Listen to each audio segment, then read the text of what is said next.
muchas gracias por la presencia de todos ustedes. Mi nombre es Wendel, es mi nombre, parece el apellido, pero es mi nombre. Soy el propietario de la Casa Armada, soy abogado, escritor, historiador en mis ratos libres y bolichero también, hay que decir. Ante todo quisiera hacer algunos agradecimientos para esta noche tan especial, donde nos honra la presencia del doctor Héctor Sauret y una comitiva de amigos de Concepción de Uruguay, y también al municipio de Oro Verde, que siempre nos ha acompañado desde que iniciamos esta quijotesca, digamos, tarea de recuperar esta casa que estaba completamente olvidada, destruida de su historia y también de sus moradores, que tienen una rica historia vinculada a la historia que nos convoca hoy, a la figura de General Urquiza. Así que muchas gracias por la presencia de la viceintendente de Oro Verde, el señor Barreto, también de autoridades municipales, por supuesto el señor secretario de Turismo de la provincia de Entre Ríos, y la delegación de Concepción del Uruguay, encabezada por, como dije, el doctor Sauret, que será presentado en su momento por Martín, la doctora Georgina Bierzi, vicerrectora institucional de la Universidad de Concepción del Uruguay, el doctor Juan Ignacio Ramírez, secretario general de la UCU, la doctora María Florencia Pérez, decana de la Facultad de Ciencias Jurídicas y Sociales, el doctor Levenzi y el doctor Garay, ambos profesores, uno de Derecho Constitucional y de Historia Constitucional, el licenciado Hugo Barreto, presidente del Centro Cultural Urquiza Estudios Históricos, muy agradecidos y honrados por la presencia de, digamos, lo más granado del urquicismo en nuestra provincia. Humildemente desde Paraná venimos queriendo dar esta pequeña batalla por la recuperación del legado de General Urquiza, que ha sido tanto tiempo olvidado en nuestra provincia. También agradecido por la presencia de la arquitecta Ana María Almeida, directora del Palacio San José, a los señores miembros de las Fuerzas Armadas, Fuerza Aérea y Ejército Argentino, y otras autoridades y amigos que siempre nos acompañan interesados en esta historia. Hemos hecho algunas presentaciones. Esta vez le quisimos dar como un marco a una serie de conferencias que quisiera que se mantengan en el tiempo referidas a estos temas y otros vinculados a la cultura, no solamente a la historia, sino también vinculados a la literatura, a la música. Hay algunas ideas al respecto de otras charlas que iremos dando más adelante en este pequeño auditorio que fue parte de la vida original del proceso de recuperación o de restauración de esta casona, que era no solamente volcarla hacia un emprendimiento gastronómico, sino también poder brindar el espacio en el que estábamos, que es histórico, para otro tipo de actividades vinculadas a la cultura. Así que disculpen el un poco pomposo título del ciclo de conferencias, pero bueno, hay que empezar así, ¿no, doctor? Muy bien. Y doblemente honrado, bueno, por la calidad de quienes nos visitan, la calidad del expositor que nos va hoy a hablar, y sobre todo por la figura de General Urquiza, muy vinculado a quien vivió en esta casa, que fue un señor llamado Sinforiano Almada. Hoy hablábamos con los amigos de Concepción que no debe confundirse con el general Apolinario Almada, que fue uno de los coroneles que luego ascendidos después de Casero de Urquiza, pero más renombrado, sino que era de Uruguay. Nuestro Armada, digamos, el Sinforiano, fue un hombre que nació y murió en Paraná. Y que alcanzó el máximo grado de teniente coronel. En Casero, él participa de todas las campañas de Urquiza, de las campañas de Corrientes, del sitio de Montevideo, y a Casero concurre con el grado de capitán a los 47 años, en una historia que también estaba olvidada, junto a su hijo y a otros 75 jóvenes, todos oriundo de esta zona que antiguamente se llamaba del Paracao, es un vocablo indígena. Oro Verde, como tal, surge 100 años después. Esta zona donde nosotros estamos ahora y esta calle donde ustedes dejaron los autos era lo que antiguamente se conocía como el antiguo camino Paraná-Diamante, que era la única vía de comunicación terrestre con la capital y Diamante, y luego la vinculación hacia el centro, a las antiguas ciudades entrerrianas, ¿no? de Gualeguay, Rosario Tala, Villaguay y Concepción del Uruguay. Y 100 años después se hace recién la traza de la ruta 11, ¿no? Que corre para aquel lado. Pero antiguamente esta era la única vía, y eso explica la razón de la construcción de esta instalación, que data aproximadamente del año 1860, por lo que hemos podido datarla por algunos indicios de tipo arquitectónico, digamos. En Paraná, los que somos de acá sabemos que no ha quedado prácticamente nada de lo que se conoce como construcciones de la etapa confederal, solamente la casa de la familia Barraco Mármol, de calle San Juan y Uruguay, el edificio del antiguo Senado de la Confederación Argentina, y nada más. No queda más nada. La piqueta que llevó todo lo que era de esa época. Y en esta casa, que cuando la adquirimos hace ya 20 y pico de años, que estaba completamente destruida, fuimos haciendo un trabajo no de reciclado, sino de restauración, que es muy distinto. Reciclar a restaurar, es decir, a tratar de volver una edificación o una construcción al estado original en lo que se pueda, como fue en el caso de las aberturas, de las rejas, que habían sobrevivido algunas originales que pudimos replicarlas de alguna manera. El techo, por ejemplo, donde ustedes están ahora, es el techo original, conserva todavía las tirantes de pinotea de Oregon con sus sellos de USA 1858, 1859, 1854, que también permiten, por supuesto, la datación de la construcción. Y a la muerte de Almada, los hijos continúan la explotación de una especie de pulpería o almacén de ramos generales que pervive hasta el año 1930, donde está la última constancia catastral de la propiedad de inmueble en manos de la familia Almada. Y ahí después, durante el siglo XX, se suceden una serie de propietarios, inquilinos, de lo que fue la casona, que se fue de alguna manera también modificando y se fue también perdiendo algunos aspectos de su aspecto original, sobre todo en cuanto a la fachada. Así que con esa impronta iniciamos ese proceso, y a la vez también, como les comentaba, un poco el recupero de la figura de don Sinforiano Almada, que, como hablamos estos días con el doctor Sauret, muchas veces también son las segundas líneas los que contribuyen a las gestas heroicas, ¿no es cierto? Y así como San Martín tuvo su sargento Cabral, Urquiza también tuvo sus hombres que lo acompañaron, como en el caso de este señor, que fue con su hijo de 18 años, al frente de 75 paisanos de la zona, chicos todos de entre 16 y 18 años, que hicieron el trayecto a caballo, bueno, todo lo que conocemos que fue la gesta de Caseros.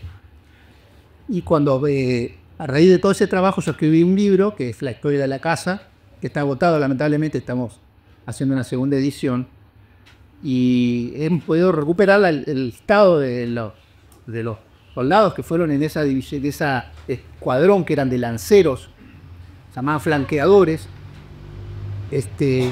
y eran esa noche que hicimos la presentación en este mismo lugar, Hernando estuvo, se acordará, había mucha gente del pueblo, y yo leí los apellidos de esos soldados que están perdidos en la bruma de los tiempos, y eran todos apellidos de la zona. Retamal, Godoy, Soto, Marzo, todos criollos, ¿no? Antes de la llegada del aludón inmigratorio que llega a esta zona 20 años después de Caseros, 30. Así que fue muy emocionante también interpelar a la gente y que todos de alguna manera fueron partícipes de alguna u otra forma de la gesta de Caseros. Y doy un solo dato. Acá tengo yo exhibido un manual de geografía universal del año 1855, donde hace un listado de las provincias del Río de la Plata, y la provincia de Entre Ríos tenía para esa época 50.000 habitantes. Y a Caseros el contingente entrerriano fue de 10.200 entrerrianos. Quiere decir que todo hombre que estaba en condiciones de cortar un arma, de 14 a 50 años tuvo un casero. Para quienes, los detractores de Urquiza, que hablan de que su gesta no fue un proyecto colectivo. Así que lo acompañó toda la ciudadanía, ¿no es cierto?, en esa gesta tan heroica. Así que bueno, ese es un poco el rescate de esta figura de don Cipriano Almada. Y finalmente, bueno, quisiéramos hoy, con esta fecha tan especial, quisimos hacer este evento en vísperas de la fecha que nos conmemora, que es del pronunciamiento de General Urquiza de 1851. Así que voy a pasarle la palabra a Martín, al doctor Martín Acevedo Miño, que muy amablemente nos ha ayudado, me ha ayudado a organizar este evento. Él es abogado, es doctor en ciencias jurídicas, ex convencional constituyente por la provincia de Entre Ríos, profesor de Derecho Constitucional de la UCA, ex decano también de dicha casa de estudios, secretario general de la Asociación Argentina de Derecho Constitucional y actual secretario de Justicia de la provincia de Entre Ríos y autor de numerosos libros y artículos de la especialidad que publicado en Argentina y en el extranjero. Así que también nos honra su calidad académica para ser quien modere un poco esta presentación que nos dará el doctor Saurel. Muchas gracias, Wendel. Buenas noches a todos. Para mí un enorme placer compartir este momento con todos ustedes, este momento de conmemoración de un hito histórico que generalmente es considerado como un hito de la historia entrerriana, pero a mi criterio es mucho más que patrimonio de nosotros, de quienes habitamos entre estos ríos, sino que es un punto de inflexión en la historia argentina. Lamentablemente, y en esto hago un mea culpa, incluso los constitucionalistas, quienes nos ocupamos de la historia constitucional, del estudio de la Constitución y de la historia constitucional, no le damos la relevancia que tiene a este momento histórico que fue el pronunciamiento del general Urquiza y que permitió, para mí, fue el puntapié inicial de la secuencia que le siguió y que desembocó en la sanción de la Constitución de 1853.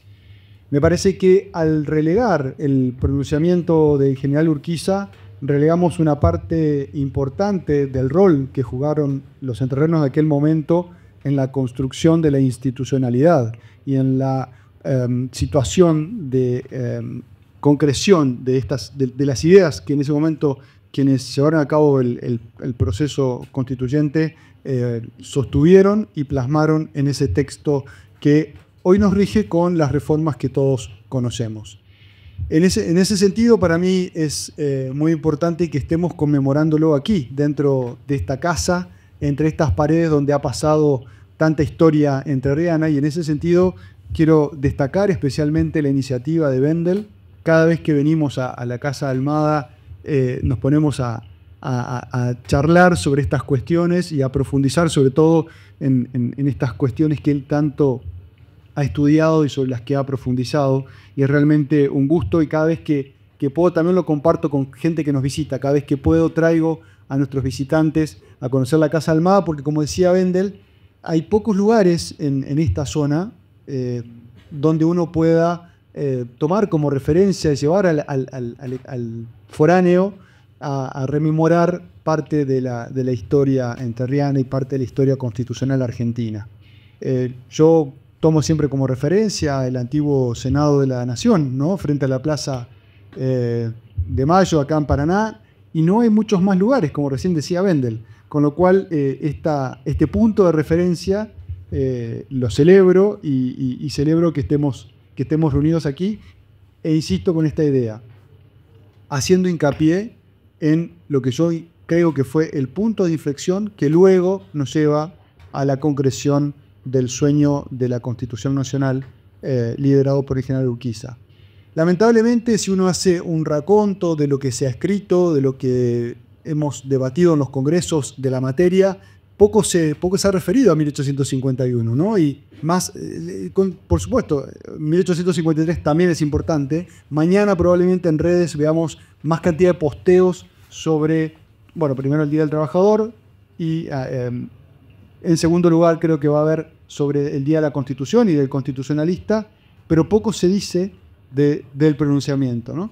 Entonces, en ese sentido, celebro también la presencia del querido colega, el doctor Sauret, que la vida nos ha encontrado en distintos roles, y quienes hemos estado en roles de liderazgo también académico, de instituciones académicas, sabemos lo importante que ha sido el doctor Sauret, sobre todo en el concierto de las universidades privadas argentinas. Así que un gusto, doctor, compartir esta noche con usted.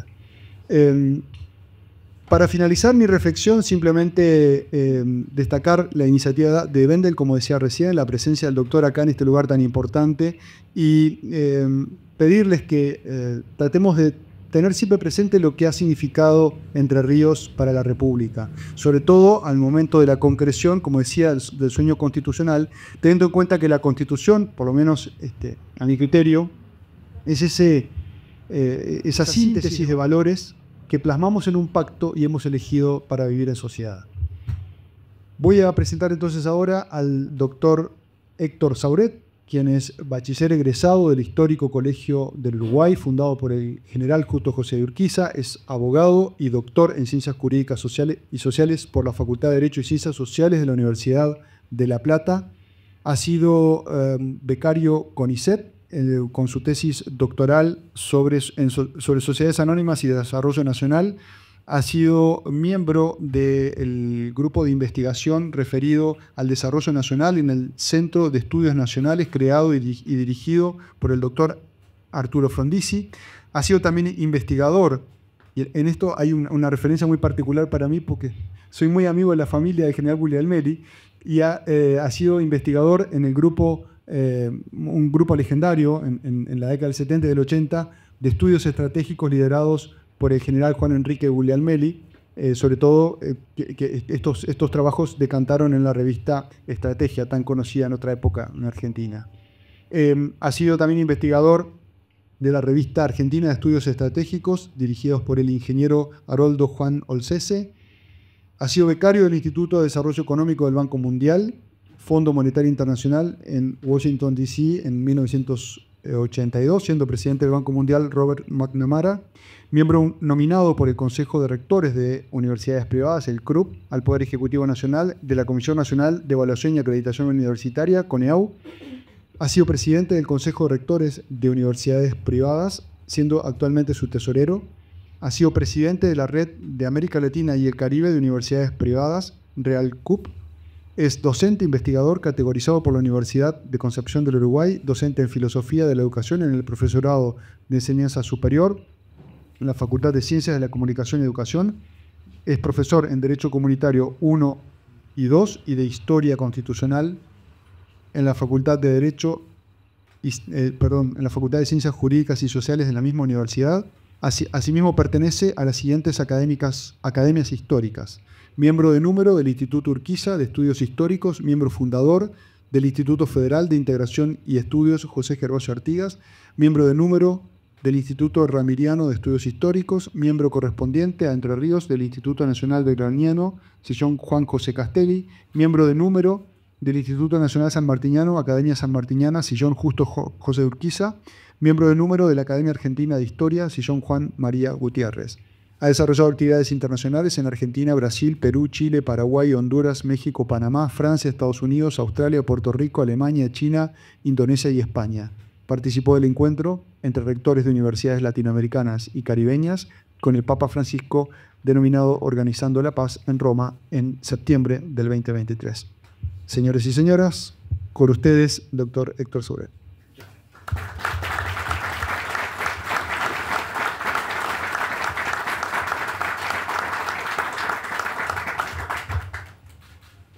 Muy agradecido por estar en la Casa de Almada. Mi reconocimiento a su titular, Wendel Weiss. Mi respeto y valor por la presencia de nuestro moderador, el doctor Martín Acevedo Miño. Los invito a ubicarnos en una reconstrucción sobre el pronunciamiento del general Urquiza de 1851 contra el gobernador de la provincia de Buenos Aires y encargado de las relaciones exteriores y de los poderes de paz y guerra de la Confederación, general Juan Manuel de Rosas.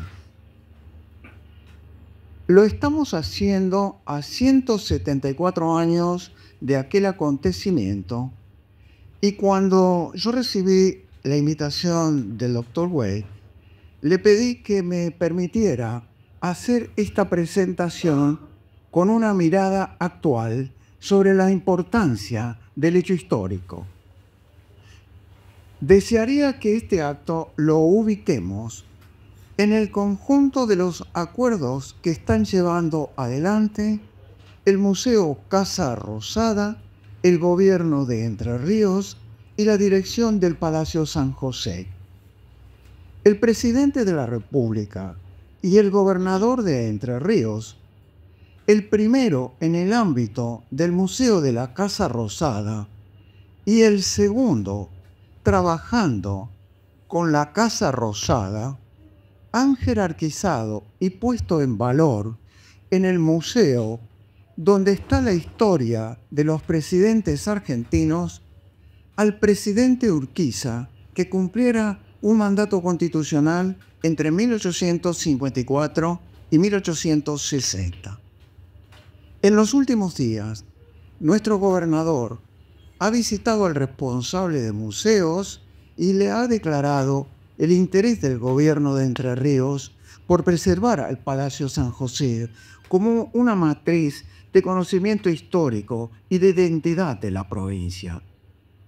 ¿Por qué queremos tener una mirada actual sobre un acontecimiento de hace 174 años en un país que tiene 215 años entre la Revolución de Mayo y la actualidad?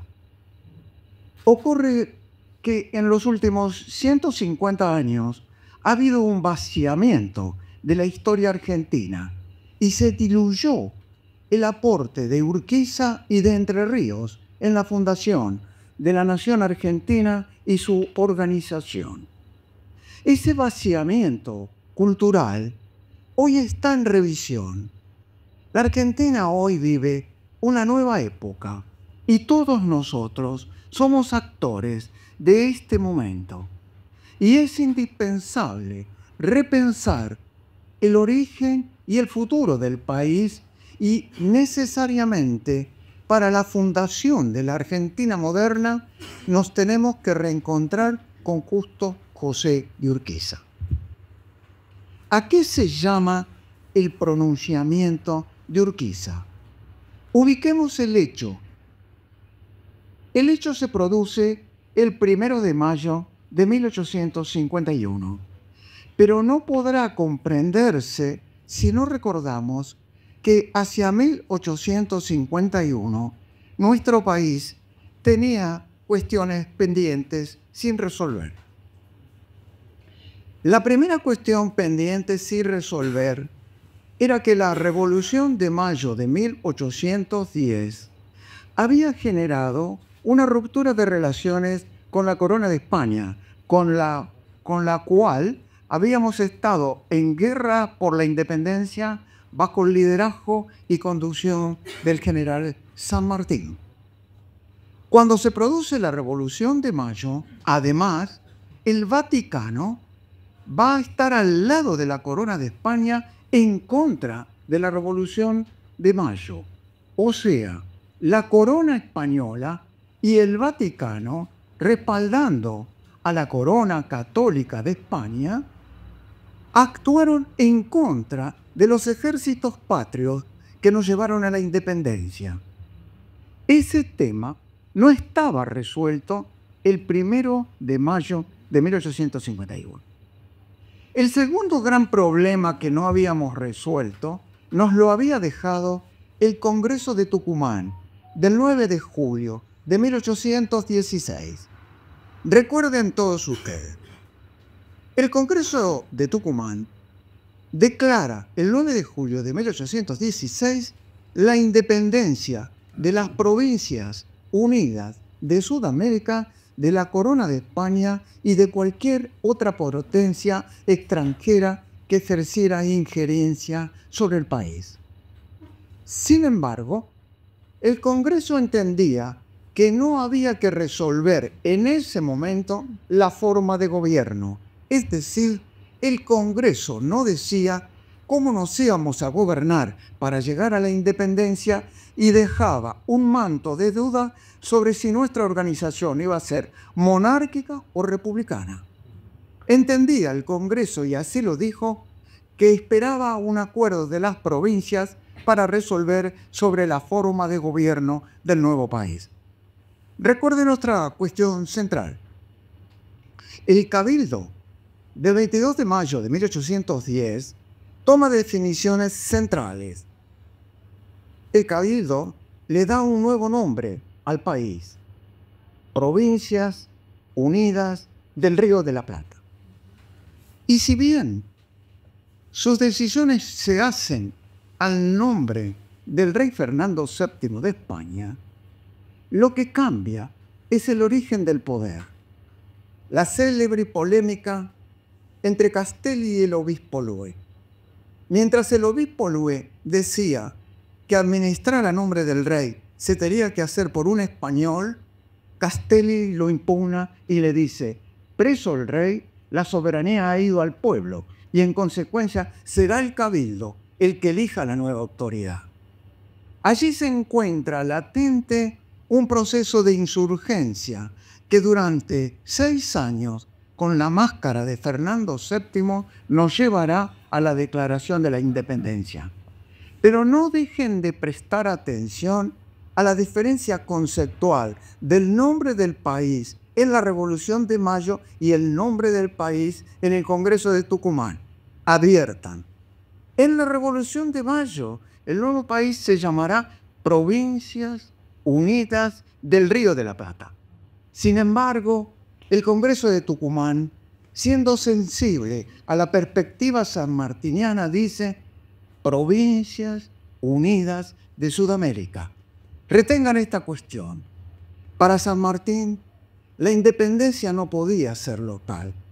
Él expresa una estrategia continental y por lo tanto el general, el libertador, concibe la estrategia militar, diplomática y política de la independencia, cumpliendo los mandatos del Congreso de Tucumán con una maniobra de tierra y de mar.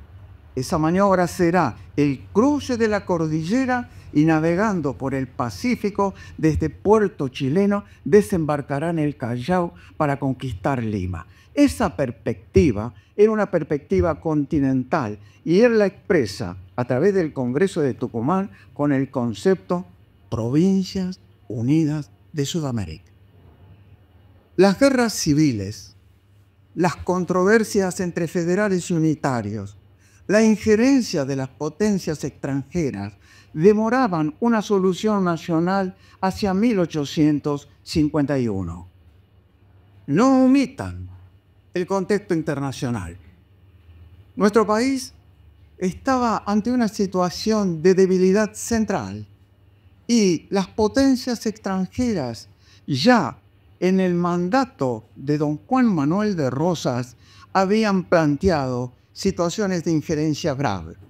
El bloqueo anglo-francés, la controversia sobre la navegación interior de los ríos, Francia y Gran Bretaña. No omitan 1833, 1832, una flota de guerra de los Estados Unidos de América en 1832 ocupan Malvinas.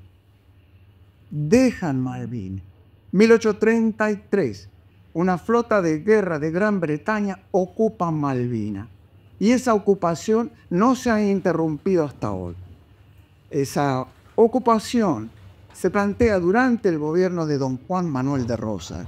Y en consecuencia, en 1851, la Confederación tenía 3 flotas de guerra en el estuario del Río de la Plata: la flota francesa, la flota inglesa, la flota de los Estados Unidos. Además, el mundo había cambiado Y en 1822, el presidente James Monroe de los Estados Unidos emite la doctrina Monroe. La doctrina Monroe dice América para los americanos, y siguiendo con lealtad la línea del presidente George Washington, general de la independencia y primer presidente de los Estados Unidos, plantea una cuestión central de impacto para la Argentina. Dice: los Estados Unidos de América no tienen ni tendrán ninguna relación con las potencias europeas. Los problemas de Europa pertenecen al pasado y los Estados Unidos de América, los únicos problemas que tienen son los problemas del presente y del futuro.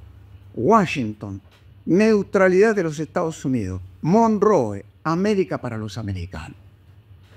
Es de toda evidencia que el proceso de la independencia de los países de Sudamérica, de lo que alguien llama la América española, van a desenvolverse con posterioridad a la independencia de los Estados Unidos.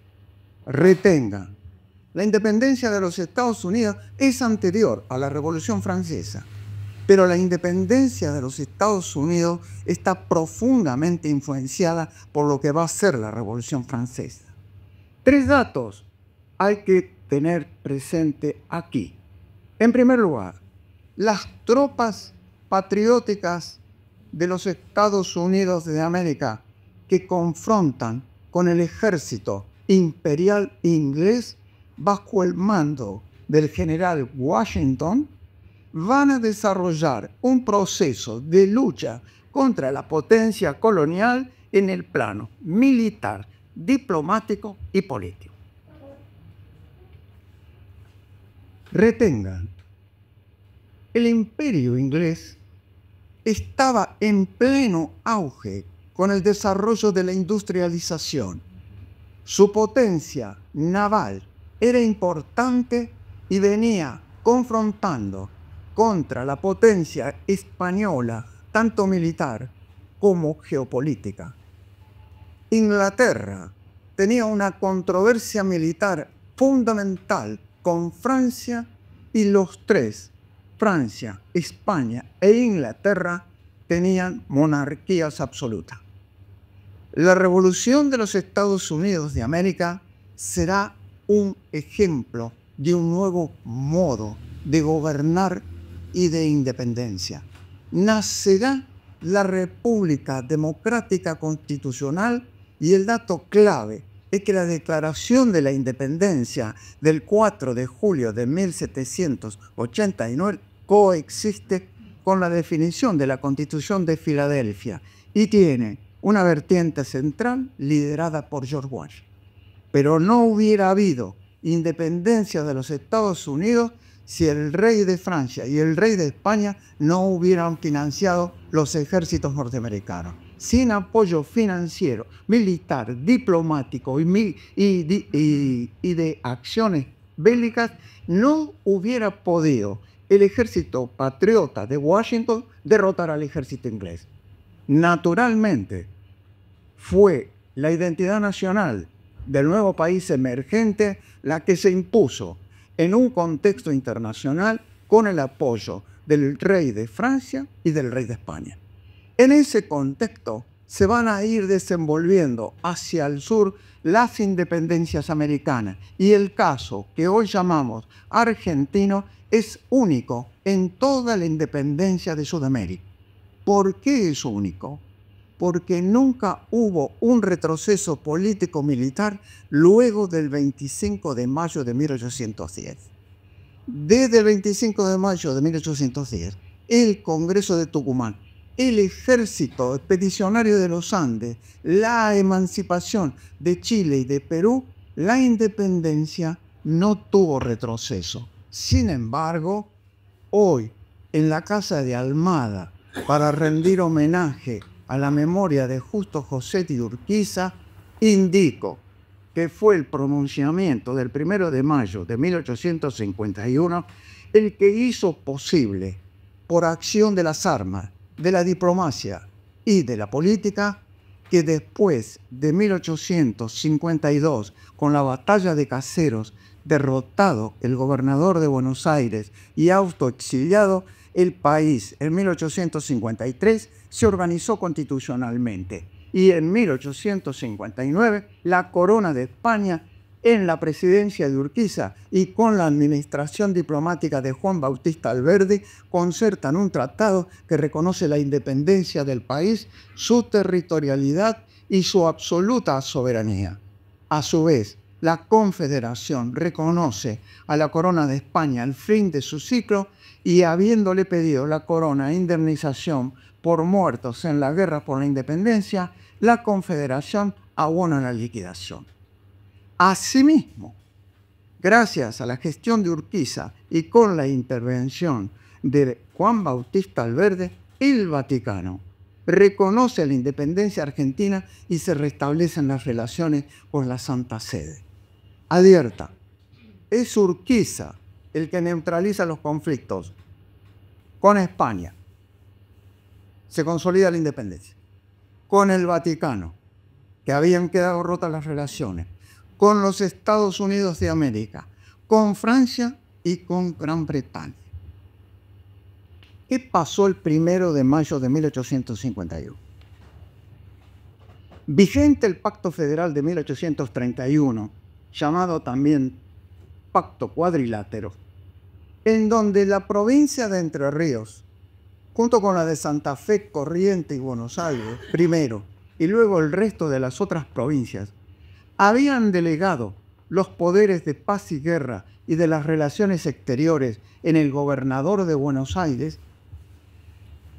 por la declaración del gobernador de Entre Ríos y capital general, decide, habiendo presentado el gobernador Rosas ante la legislatura de Buenos Aires su renuncia, aceptarle la renuncia. Retenga. Entre Ríos reasume su soberanía, el conjunto de las relaciones exteriores y los poderes de paz y guerra como consecuencia que el gobernador de Buenos Aires ha renunciado. Y declara que a partir de ese momento, las relaciones de Entre Ríos con el resto del mundo serán administradas directamente por la provincia, hasta tanto la República se organice constitucionalmente, e indica que esta decisión se corresponde con el cumplimiento del Pacto Federal y con el compromiso del gobernador de Entre Ríos de desarrollar los acuerdos necesarios como para sancionar una constitución nacional. El 1 de mayo de 1851 se produce un cambio de rumbo y así se llama hoy en el Museo Casa Rosada el ciclo de Urquiza. Un cambio de rumbo para la constitución del Estado Nacional. ¿En qué consiste el cambio de rumbo? El cambio de rumbo consiste en que las discrepancias entre el gobernador de Entre Ríos y el gobernador de Buenos Aires eran doctrinarias e institucionales. ¿En qué consistía? En primer lugar, hacia 1830, 1840, el gobernador Rosas se negaba a reconocer la independencia del Uruguay, la independencia del Paraguay y la independencia de Bolivia. Sostenía además Rosas que la Confederación aspiraba a territorios del sur del Brasil como consecuencia del antiguo Tratado de Tordesillas de la época imperial en que el Papa había fijado una línea imaginaria para dividir territorios del Imperio Español y del Imperio Portugués. Rosas confronta con el Imperio del Brasil y amenaza con acciones militares. El Brasil rompe relaciones con la Confederación en la persona de Juan Manuel de Rosas, que era el encargado de los negocios internacionales, argumentando la defensa de la soberanía de su territorio. No olviden de qué estamos hablando. No olviden que Entre Ríos, hacia 1820, entre 1815 y 1820, bajo el liderazgo de Artigas, integraba el Protectorado de los Pueblos Libres. El Protectorado de los Pueblos Libres crea su ejército. Ese ejército, bajo el mando general de Artigas, con los comandantes locales Francisco Ramírez y Estanislao López, combaten en la batalla de Cepeda de febrero de 1820 y derrotan el ejército directorial conducido por Rondó. Pero también viene allí la derrota de Artigas en Tacuarembó, los conflictos que condujeron al aniquilamiento del Supremo Entrerriano, la disgregación del Protectorado de los Pueblos Libres, el exilio de Artigas. Todas estas experiencias estaban en la formación del joven Justo José de Urquiza, que hacia 1826 va a ser legislador que lidera la legislatura local. La presencia portuguesa, la penetración del ejército portugués, la derrota de Artigas en Tacuarembó forman parte de la experiencia política de Urquiza. Urquiza, un pragmático de la política, comandante en jefe del ejército de operaciones sobre el río Uruguay, designado por Juan Manuel de Rosas, debía contener la presencia portuguesa. La presencia portuguesa también afectaba la independencia del Uruguay. Y todos nosotros no debemos olvidar que la independencia argentina no solo es de España, también es de Portugal, porque en la boca del Río de la Plata, colonia del Sacramento, era una colonia portuguesa. Cierro. El 1 de mayo, Urquiza toma una decisión que tiene que ver en primer lugar con la política internacional. Urquiza, sabiendo que las potencias extranjeras ponen en riesgo el interés de la Confederación de reorganizarse y sancionar una constitución, emite una declaración a las flotas de guerra en el estuario del Río de la Plata, indicándoles que el conflicto con la provincia de Buenos Aires en la persona del general Rosa es un conflicto de guerra civil interna y de la Confederación Argentina. Le indica que no están en riesgo los tratados internacionales y asume el compromiso de garantizar. La segunda cuestión, Urquiza hace un acuerdo en Montevideo en noviembre de 1851, acompañado de la provincia de Corrientes con la República Oriental y el Imperio del Brasil. El acuerdo tiene dos partes. El primer punto es: existiendo conflictos de intereses entre el Imperio del Brasil y el gobernador Rosa por la territorialidad de los espacios de Río Grande do Sul, Urquiza declara que los territorios de Río Grande del Sul pertenecen al Brasil y no a la Confederación. Urquiza declara la independencia del Uruguay, la independencia del Paraguay y la independencia de Bolivia, y señala que con cada uno de esos países la Confederación, organizada jurídicamente, mantendrá relaciones de cooperación. El acuerdo con esos cuatro protagonistas va a tener una dimensión militar, el ejército grande, va a tener una dimensión diplomática y va a tener una dimensión financiera. ¿Recuerdan los que les dije de los acuerdos del general Washington con el rey de Francia y con el rey de España para el financiamiento de la independencia de los Estados Unidos? Pues bien, transparentemos las cuestiones. La provincia de Entre Ríos, sobre las otras 13 provincias de la Confederación en 1851, tenía el segundo Producto Bruto de la economía confederal. El primero lo tenía la provincia de Buenos Aires. El segundo lo tenía la provincia de Entre Ríos, con alta competitividad agroindustrial, pero con una mayor capacidad de innovación como consecuencia del creciente avance de la inmigración. Reténganse esta cuestión. Hay conflicto económico, hay conflicto y estrategia, y hay una definición fundamental en la mentalidad de Urquiza de afianzar el poder económico, el poder militar para tener poder político. y adviertan que la visión de don Custo no estaba errada. Enfrentar a Rosas no era enfrentar a la persona de Rosas. Enfrentar a Rosas era enfrentar la aduana de Buenos Aires, el monopolio de las relaciones financieras, el conjunto del poder de los bancos y fundamentalmente la situación por la cual Buenos Aires había asfixiado al interior del país. El pronunciamiento de Urquiza es un acto revolucionario dentro del Pacto Federal, pero es un acto de perfección jurídica nunca discutido por el gobernador de Buenos Aires. La cuestión implicaba que el ejército grande, acá, desde Punta Gorda, en la barranca del Diamante, cruzando el Paraná, estará en condiciones de enfrentar al ejército de la provincia de Buenos Aires y derrotarlo el 3 de febrero de 1852.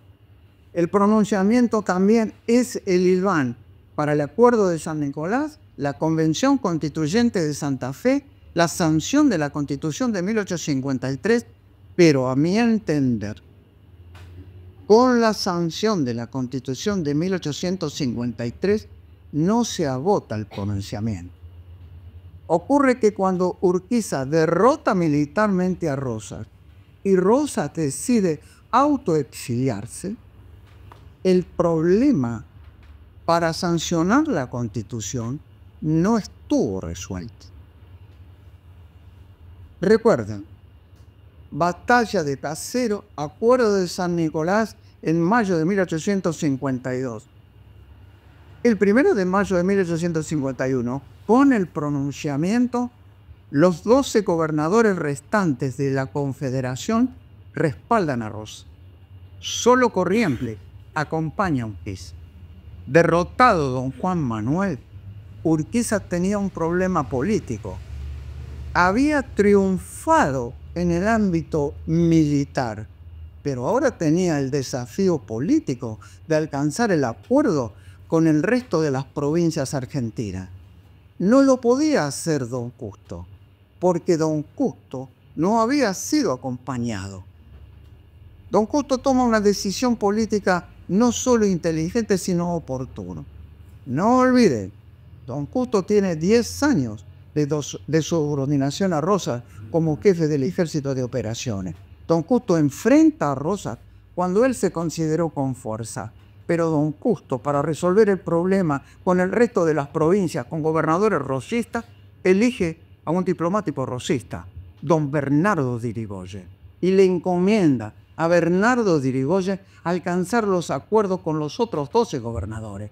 Es Bernardo de Irigoyen el que ayuda a don Custo a llegar al Acuerdo de San Nicolás con el resto de las provincias argentinas para sancionar la Constitución. Sin embargo, es la provincia de Buenos Aires, en la figura de Bartolomé Mitre, en la legislatura de Buenos Aires, la que rechaza la aprobación del Acuerdo de San Nicolás. Advierta, ¿dónde estaba el problema?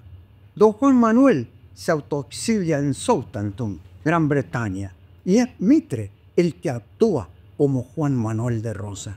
Es la provincia de Buenos Aires la que se opone y retira a la provincia de Buenos Aires por 10 años de la Confederación. En ese estado, los convencionales sancionan la Constitución de 1853. Justo José de Urquiza, como director provisorio de la Confederación, la promulga y en 1854 es elegido por el Colegio Electoral como primer presidente constitucional de nuestro país, acompañado por Del Carril en la vicepresidencia. Y nace su presidencia. No me voy a involucrar en la presidencia porque hoy estoy concentrado en el pronunciamiento. Pero la provincia de Buenos Aires había quedado fuera de la Confederación. No olviden el discurso de Urquiza cuando inaugura la Convención Constituyente de Santa Fe a fines de 1852. La definición central de Urquiza. En la bandera argentina hay lugar para las 14 provincias y no debe ninguna de ellas quedar eclipsada. Justo José de Urquiza. Lo central en Urquiza, la identidad de la nación y no los localismos. Lo central en Urquiza, unidad nacional en la diversidad.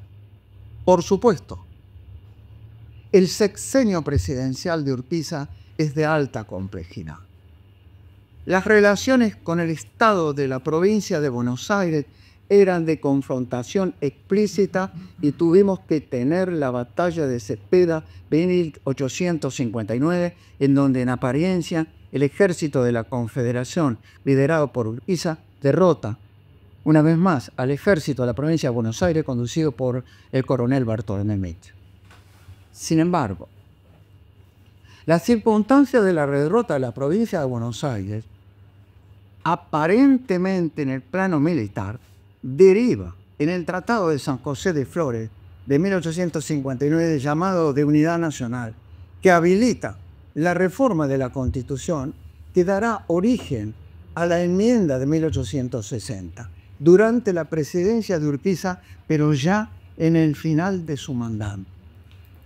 ¿Qué se plantea Urquiza en el final de su mandato? Cumplir con su cuestión central, la reunificación del país. Él lidera el interior del país y el acuerdo con Bartolomé Mitre, que lidera Buenos Aires, hace que la enmienda de la reforma constitucional de 1860 se apruebe por unanimidad. Y en principio la provincia de Buenos Aires se iba a reintegrar a la Confederación. El mandato de Urquiza termina en noviembre de 1860. La Confederación elige un nuevo presidente que será Santiago Derqui, y en ese contexto, entre 1860 y 1861, la provincia de Buenos Aires no acata su obligación de reintegrarse y con independencia de las negociaciones tuvimos que volver a la guerra y se produce la batalla de Pavón. La batalla de Pavón, que no forma parte de mi exposición, sin embargo, sí significa un dato central. ¿Cuándo tiene vigencia el pronunciamiento de Urquiza? A partir del 1 de mayo de 1859. ¿Cuándo culmina el mandato del pronunciamiento? Con la vigencia de la Constitución Nacional tras la reforma de 1860. La obra de Urquiza, unificar a los 14 ranchos bajo la misma bandera y la misma Constitución, culmina cuando él termina la presidencia. Y ahí se extingue el pronunciamiento.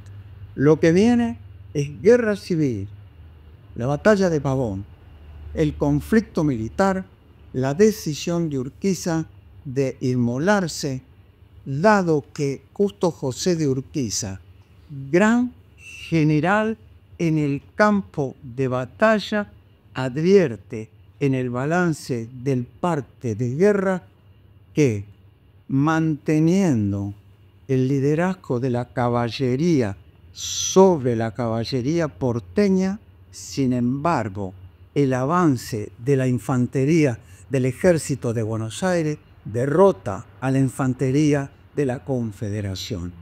Se abre allí un capítulo central de la vida institucional argentina y Justo José de Urquiza define su mandato de la siguiente forma: vigente la Constitución, que el pueblo argentino elija su gobierno y él, como gobernador de Entre Ríos, acatará al nuevo orden.